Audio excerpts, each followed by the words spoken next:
اب ایک بات اور کہی کہ صدقے کو رد بلا فرمایا میرے آقا نے. بلا سے مراد مصیبت ہوتی ہے. مصیبت صحت کی خرابی میں بھی ہو سکتی ہے، ایمان کی خرابی میں بھی ہو سکتی ہے، مال کے نقصان میں بھی ہو سکتی ہے، عزت کے نقصان میں بھی ہو سکتی ہے، جھگڑے اور فساد بھی ہو سکتے ہیں، مقدمات بھی ہو سکتے ہیں، کچھ بھی آپ کو باطل چیزیں فیس کرنا پڑ سکتی ہیں. اللہ کے رسول صلی اللہ علیہ وسلم نے فرمایا کہ صدقہ رد بلا ہے. ہم نے ساری زندگی ایک ہی بات سمجھی کہ بکرا ڈھونڈ لو اور کالا ڈھونڈ لو تو جلدی یہ کام ہو جائے گا. حالانکہ جو اس کے اندر چھپا ہوا اصل پیغام تھا اس کو فراموش کر دیا. وہ اصل چیز ہے کہ صدقہ رد بلا ہے. تم سچے ہو جاؤ، بلائیں تمہیں چھوڑ دیں گی. صدق اختیار کر لو. اس کا کوڈ میسج ہے وہ یہ ہے کہ اگر سچے ہو جاؤ اور جھوٹ کو اپنی زندگی سے نکال دو، سارے جادوگر جھوٹے ہیں، سب باطل ہیں. کوئی آپ کا ایک بال بھی بیکا نہیں کر سکتا اگر اپنی زندگی میں آپ سچائی کو اختیار کر لیں. اس جادو کی کوئی حیثیت نہیں. یہ تعویذ جیسے نکلے ہیں، تعویذ اس زمانے میں چلے آ رہے تھے. تعویذ سے ہے تعوذ، پناہ مانگنا اللہ کی شیطان سے. اور وہی تعوذ پڑھنے کا ہی ہمیں حکم ہے. آپ قرآن بھی کھولتے ہیں تو حکم ہے کہ پہلے اعوذ باللہ من الشیطان الرجیم کا ذکر کر لو، تاکہ تمہیں مس لیڈ کر کے قرآن کے مفہوم اور معنی تمہارے نزدیک بدل نہ دے. تم محفوظ ہو جاؤ اس کی شرارت سے. اب ہر گلی ہر کوچے بیٹھے ہوئے ہیں، بے شمار عیسائی بیٹھے ہوئے ہیں. ان عیسائیوں کے پاس لوگ جا رہے ہیں اور وہ ان کا علاج کر رہے ہیں. جو بندہ اپنے روحانی علاج کے لیے عیسائیوں کے پاس جا رہا ہے، کیا ایمان بچا ہے اس کے پاس؟ کتنا بچا ہے اس کے پاس؟ اور کیا لوگ اس طرح کیور ہو جاتے ہیں؟ ہرگز نہیں ہوتے. کیونکہ میرے پاس ایک بے شمار مخلوق اس کام کے لیے آتی ہے. میں انہیں یہ کہتا ہوں کہ تم اللہ سے معافی مانگو. کیوں؟ جب تم تعوذ پڑھ رہے ہو، تم اللہ سے کہہ رہے ہو کہ مجھے اپنی پناہ میں رکھ لے اور شیطان رجیم سے بچا لے، اور باطل قوتیں تم پہ غالب آ رہی ہیں. اس کا مطلب یہ ہے کہ اللہ نے تمہاری ریکویسٹ کو ابھی تک مانا نہیں. تمہیں اپنی پناہ اس نے دی نہیں. اگر وہ تمہیں اپنی پناہ میں دے دے گا تو کیسے کوئی مجرم جو ہے وہ تم پہ غلبہ پا سکتا ہے؟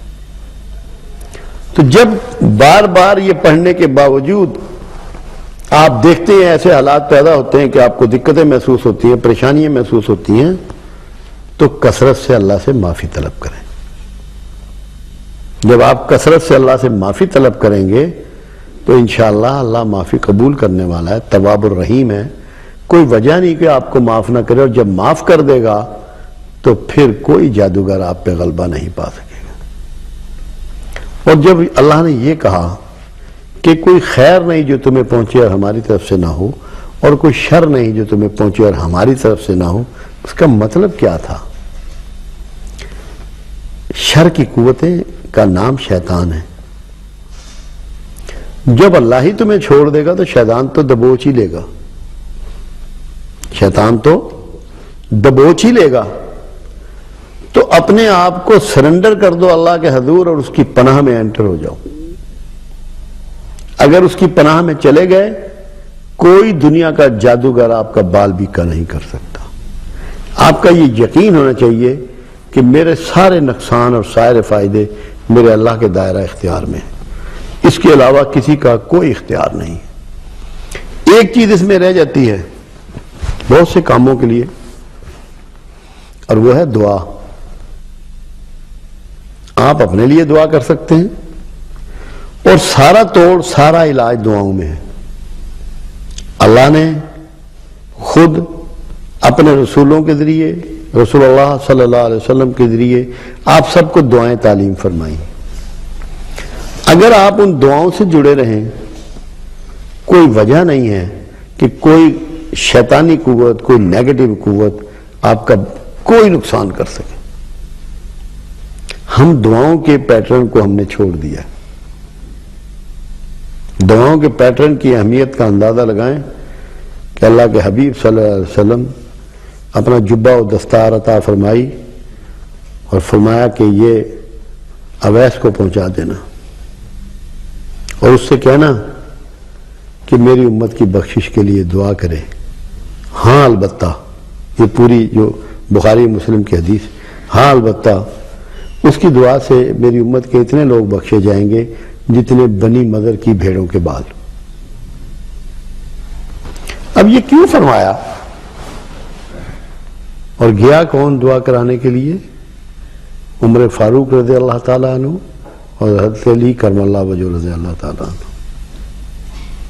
تو آپ کو سکھایا کہ جو میرے مقرب بندے ہیں، جو میرے پیار والے بندے ہیں، ان سے دعا ضرور کرواتے رہنا، کیونکہ دعائیں شیطانی قوتوں کے راستے کا سب سے بڑا پتھر ہوتی ہیں.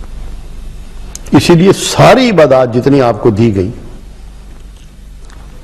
نماز ہو، روزے کی دعائیں ہوں، افطاری کی ہوں، سحری کی ہوں، تراویح ہو، حج و عمرہ ہو، سب میں دعائیں تعلیم فرمائیں گے. تو اگر آپ لوگ دعاؤں سے چپٹے رہیں گے اور دعاؤں سے اپنے مسائل کو دیکھتے رہیں گے، کوئی وجہ نہیں ہے، کوئی جادوگر آپ کا کوئی نقصان نہیں کر سکتا. یہ بہت بنیادی چیزیں ہیں. اگر یہ ہمارے پیش نظر ہوں اور ذہن میں یہ بات ہو کہ باطل قوتوں کو آپ دور کر سکتے ہیں اللہ سے معافی سے، توبہ سے اور دعاؤں سے، تو انشاءاللہ کوئی آپ کا نقصان نہیں کر سکتا.